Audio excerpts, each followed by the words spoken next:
એકચ્યુઅલમાં આમાં વાત ભાઈ મૂકું તમારી સાચી છે ને ખરેખર એક વાત કહો મને ખુશી છે કે તમારા ગામમાં પહેલી આ ગામ સભા છે જેમાં બહારથી કંપલાને લાવીને ફેક્ટરી વાળાને કે રૂમ વાળાને લાવીને ગામ સભા નહીં કરવા પડે.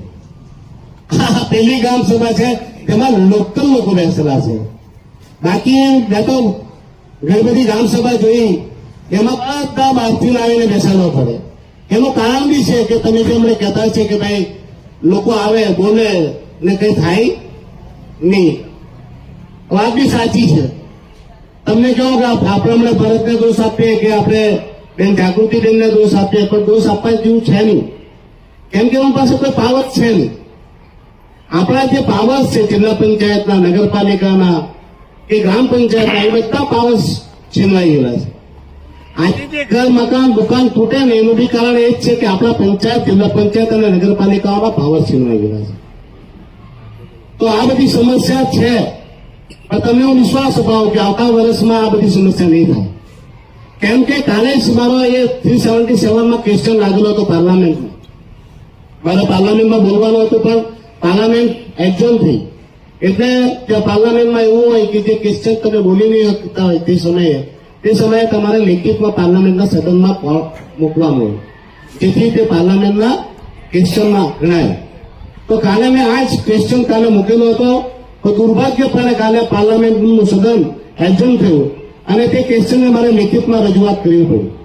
તેમાં મેં આ જ માંગ કરી છે કે ભાઈ ભારતના સંવિધાનમાં 73-74 નું જે સંશોધન સંવિધાને કરેલું અને તેમાં પંચાયતોને, જિલ્લા પંચાયતોને અને નગરપાલિકાઓને પાવર આપે. પણ આપણે ત્યાં જે આપણા પૂર્વ સાંસદ કહેતા હિંમતનગરથી હિંમત લઈને આવેલા જે પ્રશાસક પ્રફુલ્લ પટેલ છે તેમણે હિંમત કરીને આપણા બધાના પાવર છીની લીધા. હવે એ પાવર છીનવાઈ ગયા અને તમને એક વાત કહું, આ મંચ પરથી એ કોઈના બાપની કે કોઈના બાપની તાકાત નહીં મળે કે આ પાવર છીની લેવાય.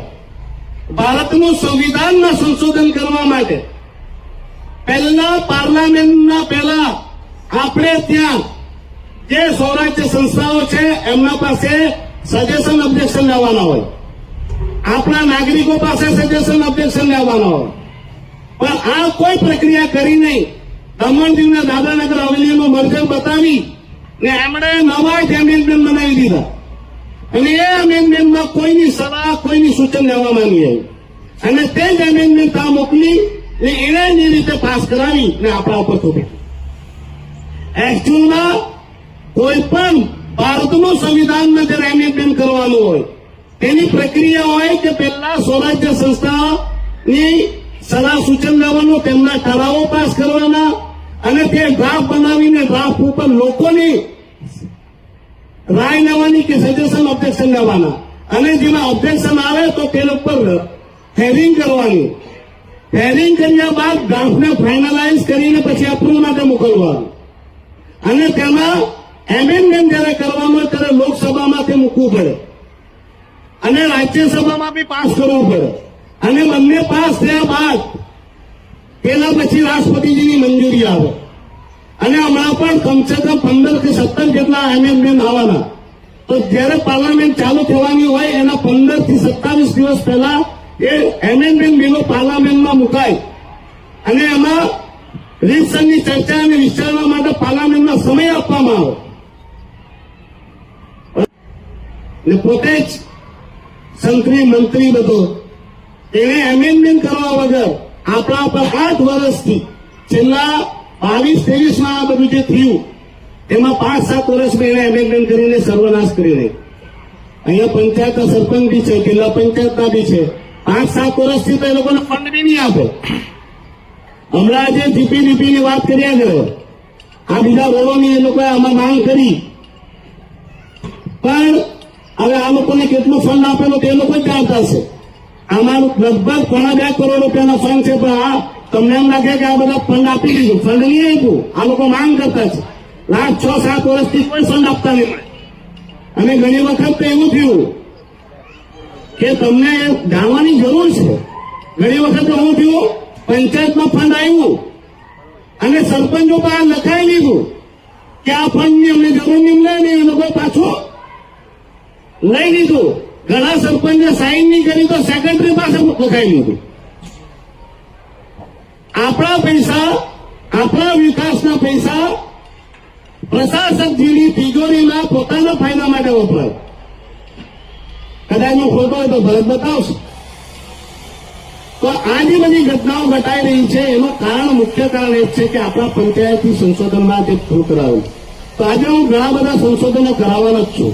હું હમણાં જ પૂછતો હતો કે કચ્છી ગામમાં તો 15 વર્ષ સુધી સાંસદ રહ્યા, પણ મેં કચ્છી ગામની જેટલી ખરાબ સ્થિતિ જોઈ એવી સ્થિતિ 24 ગામમાં કશે નહીં.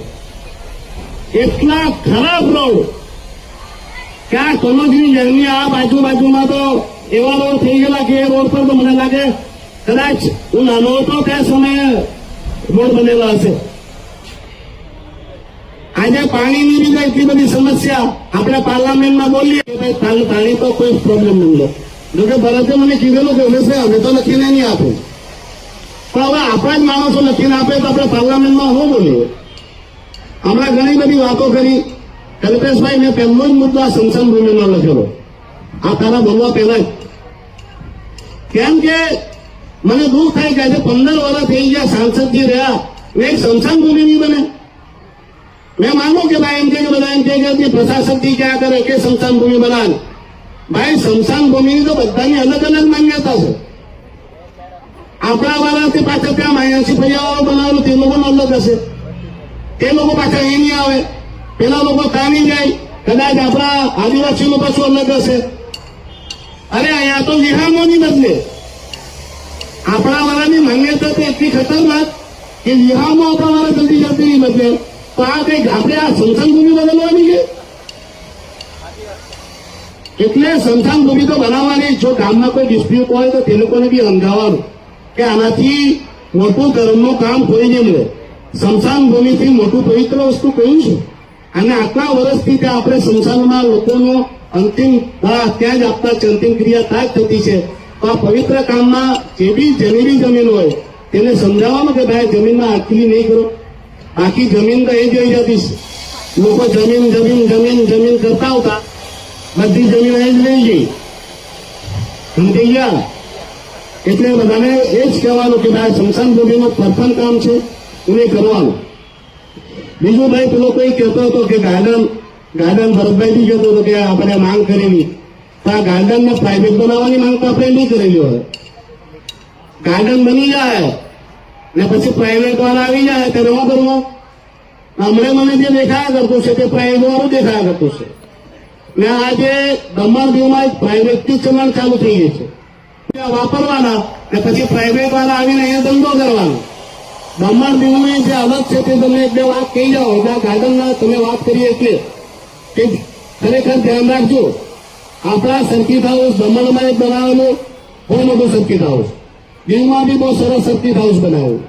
દમણ દીવને દાદરાનગર હવેલીનું ભવન છે દિલ્હીમાં, તેમાં કરોડો રૂપિયા ખર્ચ્યા અને પછી કોને આપી દીધા? હોટલવાળાને.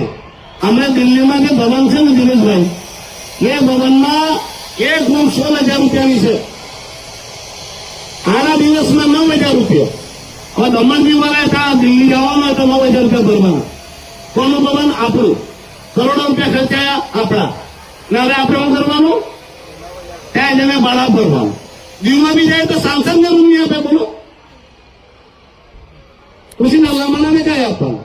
તો પછી તમને હમણાં લાગતું હોય કે ગાર્ડનનું ડેવલપ થયા કરે, પણ તમે શાંતિથી વિચારજો. આ તમારું ગાર્ડન વેચાઈ ગયું છે, એને વેચાઈ ગયું કહેવાય.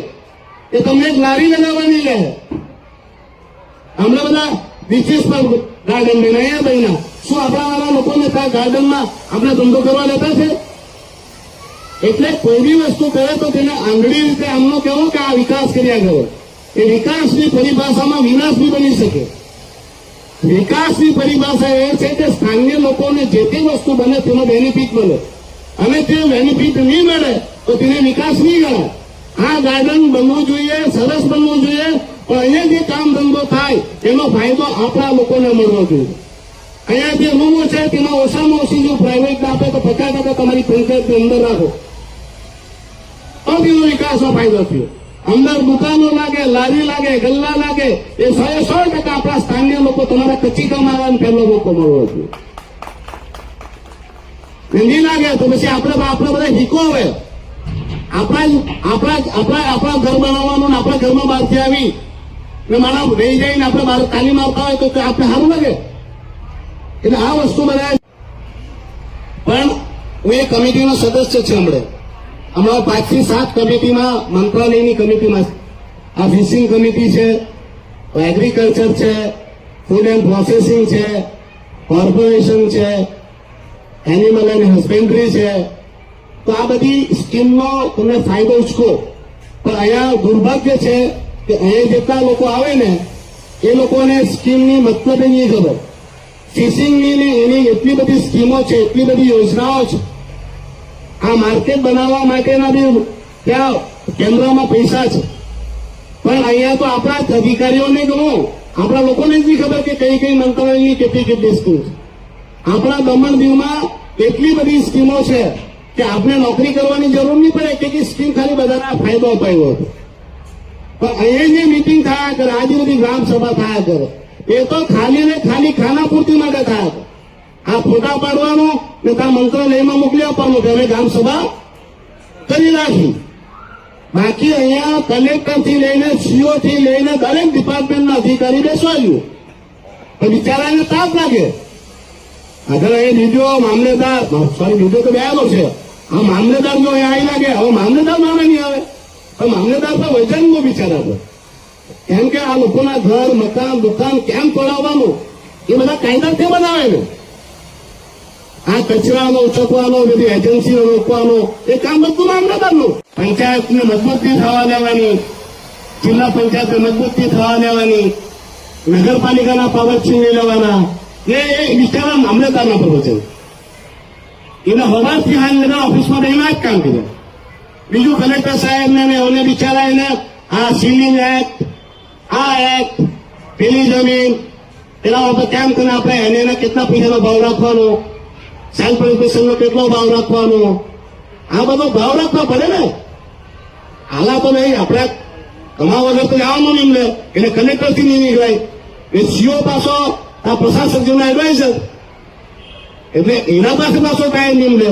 આ ડિપ્યુટી કલેક્ટર આ કે બધા કોઈ ધાબા બંધ કરાવવાના, કોઈના લારી બંધ કરાવવાના, કોઈના ગલ્લા બંધ કરાવવાના, આ કામના બિચારા બીજી. એટલે એમને એ અવાય નહીં. પણ હવે ભાઈ હું તમને પાછું કહી દઉં કે આ પહેલી ગ્રામસભા છે મારી. આવતા વર્ષની ગ્રામસભા થાય ત્યારે બધા વાંકા વરીને અહીંયાથી જ દાવીને ગોઠવાઈ જાય. મેં કામ ચાલુ બી કરી નાખેલું છે, બધું લખવાનું, કાકા લખવાનું. ના વિડીયો સાહેબની સામે કહી જાઓ, સાહેબ તમે બી કહી દેજો કે સાંસદથી બૂમ મારીને કહી ગયો છે કે દીકરા જુદી ચતી જાજો, મેં તો તમારા દાડા કેવા આવ્યા તો તમે નક્કી નહીં કરેલો. હવે બીજી વાત પેલા ભાઈ સેફ્ટીનલની કરી પાછળમાં, ભાઈ ખરાબ લેલો પાછળનો સેફ્ટી ને આપણા એમપી ફંડમાંથી આને ભાઈ આનો સાથે કોર્ડિનેટ કર ને આપણા એમપી ફંડમાંથી તે લેટર બનાવી દો. ને કાચોનો એમના સાંસદે કહ્યું કે એમના ગામને પણ આપણે કરીને આપવાનું છે એમને. ને કચ્છી ગામના લોકો જરા વિચારતા નહીં કે તમારો સાંસદ ના, તમારો જ ભાઈ છે, તમારો જ દીકરો છે, તમે જે માંગવાના છે આ સાંસદથી માંગી લેજો. 15 વર્ષમાં થયું કે નહીં થયું તો હું 15 મહિનામાં તમને કરીને આપા. બીજું કે 4-5 ઠરાવ લેવાના છે કે તમે ઠરાવ લઈ લો. ભાઈ સેક્રેટરી ઠરાવ હતો. સંશોધનોમાં ભારત સરકારે જે પંચાયતી રાજને જે પાવરો આપેલા છે, જે હાલમાં છીનવાયેલા છે, તે પાવરો પાછા રિસ્ટોર કરવામાં આવે.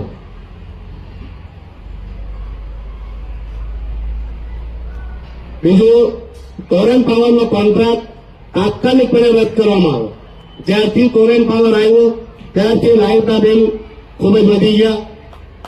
એમની લાઇટની બિલ સાથે સાથે સુવિધા બી એકદમ ખરાબ થઈ ગઈ, હાલત ખરાબ કરી નાખી. તો આ ટોરેન્ટ પાવરનો કોન્ટ્રાક્ટ તાત્કાલિક કેન્સલ. ત્રીજી વાત કચરાઓ પાઇપલાઇન, મસ્ત વાત કરી કચરાવાળી. આ ભારતમાં પહેલું રાજ્ય આપણું છે કેન્દ્ર શાસિત. આ પંચાયતનો કચરો ઉચકવા બાજુ મારા બીજા એજન્સી આવે. ને મજાની વાત કે ટ્રેક્ટર આપણા, સાધન આપણા, બરાબર, માણસ આપણા ને કચરાના પૈસા આપણા પાસેથી ના આપો એજન્સી. આમાં બસ આપણો બીડીઓ આપણો મામલતદાર ને આપણા સીઓની ભૂમિકાની જાંચ કરવા જોઈએ, એમની તપાસ કરવા જોઈએ ને એમને પણ તો તાત્કાલિક પણ એક્શન લેવા જોઈએ કે આ કેવી રીતે કરે. મારા ટ્રેક્ટરથી જઈને સામગ્રી આપી, પાછો પૈસા લેવાના બી આપણે જ આપવાના. એ પંચાયતમાં 2 ચેક આપવાનો, એક ચેક આપવાનો પંચાયતનો ને બીજો ચેક આપવાનો કચરાનો. બીડીઓ સાહેબ અમે કરવું નહીં, એ એજન્સીને તાત્કાલિકપણે કહેવાનું કે એક ઘરથી બી કચરો બાકી નહીં રહેવા જોઈએ. એ એજન્સી વાળો સાહેબોને માર ફોન 3 દિવસથી પેલાના ઘરનો કચરો એના પર તો એક લેતો નથી ના 3 દિવસ કચરો નહીં છે, તેમાં મારી ઘરે ઘણી બધી બીમારી થવાની શક્યતા રહી. અમારો જીવનો તોલા તો ખતરો રહ્યો.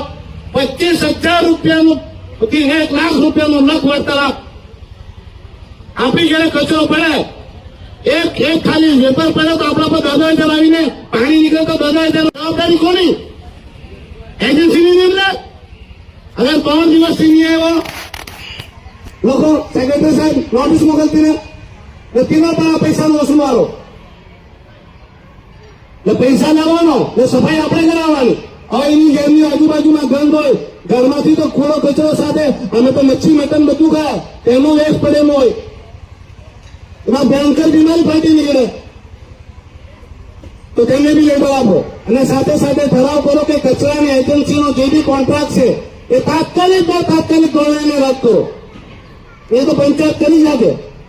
નેતા નથી આપેલો કે પંચાયતમાં કે અમે પંચાયતનું કામ અમે પોતે કરી લેશું. અરે સાફ સફાઈ આપણે નહીં કરવાનો, કોણ કરવાનો? મને વાત નહીં કે કચરો ઉચકવાનો આપણા પાસે આપી લે ને કચરો વેચવાના બી પૈસા નહીં. આ તો મોટામાં મોટા આ સીઓને મામલતદારની તો ભૂમિકા જાત ચલાવી જોઈએ. એ મોટામાં મોટા કચરાના માફિયા બની રહ્યા છે. એની બી ઇન્કવાયરી હું માંગતો જ છે, જોવાનું જ છે એનું કાંઈ કરવાનું છે. બીજું ડીએનએ છે ને દમણ દીવને મર્જ કર્યું. હવે કહેવાયેલું કે એસેમ્બલી આપવાના, તો ભાઈ આ ઠરાવ નથી. દમણ દાદરાનગર હવેલી અને દમણ દીવને પણ એસેમ્બલી આપવામાં આવે. અને જો એસેમ્બલી નહીં અપાતી હોય તો દમણ દીવને દાદરાનગર હવેલીથી છૂટું પાડવામાં આવે.